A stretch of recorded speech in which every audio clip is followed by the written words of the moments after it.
afternoon. My name is Baba Tanda and I come your way with sports. Let's get talking right here, right now. Let's begin with some bad news from the senior national female team, the Black Queens, because they suffered their second heaviest defeat in recent time after losing by 7-1 to Japan in an international friendly played in Nagasaki on Sunday, April 1. Now, up for grabs was the 2018 MS and AD Cup, but the Queens missed out on it. Ghana put up an impressive performance in the first half when striker Jen Eyiyam cancelled out Nadeshiko's 14th-minute goal.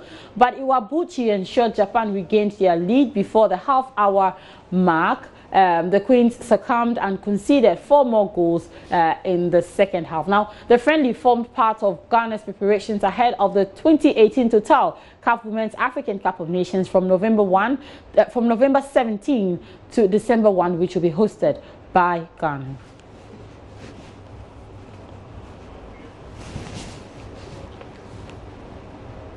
Let's do boxing now, and Anthony Joshua threw down the gauntlet to Deontay Wilder after taking the latest step on his road to the undisputed heavyweight title, telling the WBC champion he was down to ride whenever, wherever, and would knock him spark out. Now, Joshua added, Joseph Parker's WBO strap to his IBF, IBO, and WBA titles with a unanimous points victory in Cardiff, before claiming all he needed to do to beat Wilder would be to get him in the ring and knock him spark out. Let's hear from Anthony Joshua.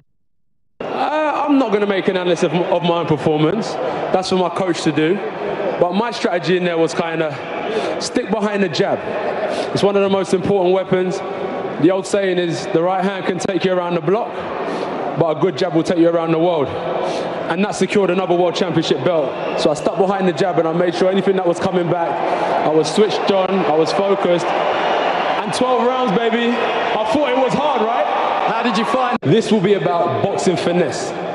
Joseph Parker stated this will be a war. I stated this will be boxing finesse, and I stuck to my word and I controlled him behind the jab, the counter punches. And the main thing we cannot forget is I am the unified heavyweight champion of the world. In me, do I want to become undisputed heavyweight champion of the world?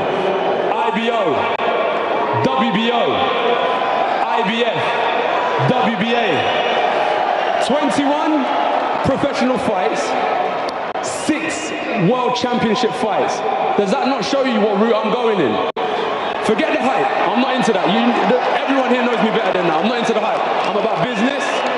So let's get the business done.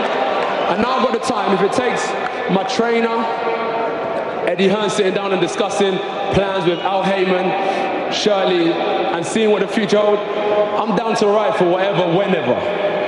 So you want that fight with Deontay Wilder. We know that he's watching on our colleagues at Showtime tonight in the United States. So what would your message be to him? Just like Dylan said, Wilder, let's go, baby!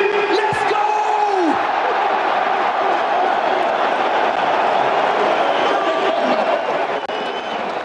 I can see.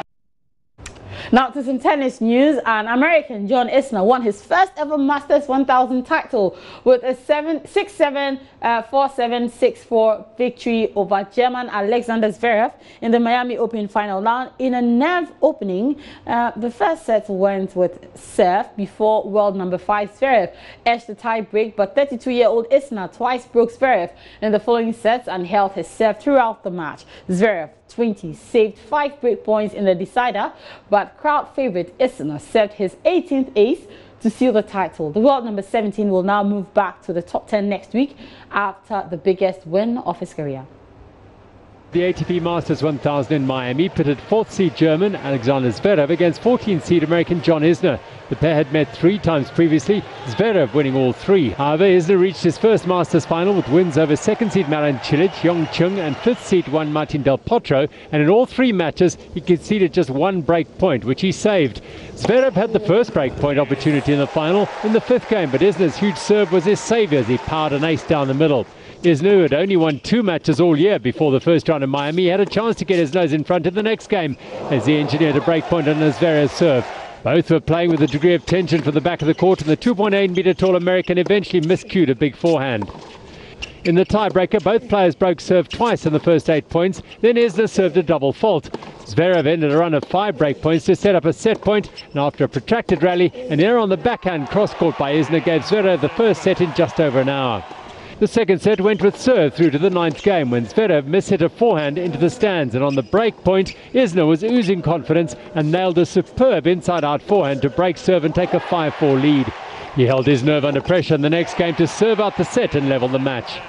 Playing with the freedom of a man who's found his rhythm, Isner managed to forge 4 breakpoints in the 3rd game, but just couldn't close the deal.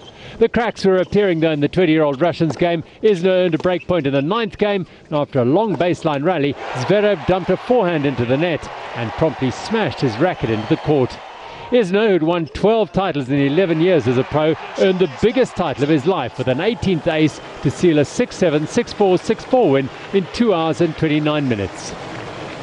This tournament has so much history.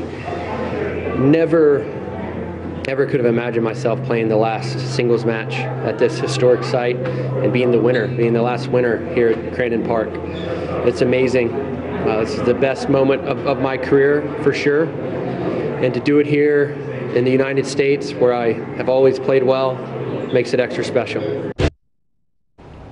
Check out more on myjoyonline.com/sports. I tweet at the handle @PapaTando. It's same for Instagram. Sports is done. Enjoy the rest of your holiday. Good afternoon.